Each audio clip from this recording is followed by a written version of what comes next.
Jsou prázdniny vole a já jen smažím a kalím. Na mém menu najdeš topovej ket a kalim. Volám Maximovi, jestli to jdeme ubalit. Za půl hoďky to palím a už jsem v růžovým ráji. Teďka se směju všem, který se mi dřív smáli, že to nikam nedotáhnu, sami skončili jako smahy. Podívej se, co mám teď já, co máš píčo ty. Můžete spolu smažit a v ulici kokoty. Teďka mě píčo neruš, musím do roboty. Nasadím si svoje nový Nike TN boty.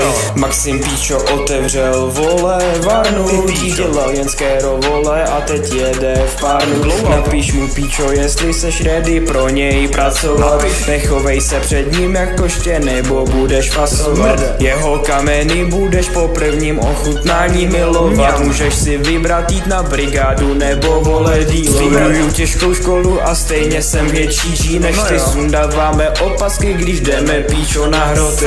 Pulapnu na vaší akcičku a kradu všechny dobroty. Jestli tomu nevěříš, tak to si asi kokot. Jestli mě budeš srat, tak jdeš do toxický psychózy. Tolik sněhu v nose, že nám píčo mozky zamrzly. Usmívám se, když kurvě leju vodku na kozy. Hodím jí emo do pití a ptám se, jestli chce povozit. Na náš píčo v noci venku vážně nechceš narazit. Chováš se jak dobrý chábr, ale si jenom parazit. Můžeme si dát fight s nerdem, můžeš mě zkusit porazit. Porazím tě jako strom a půjdeš dole k podlaze.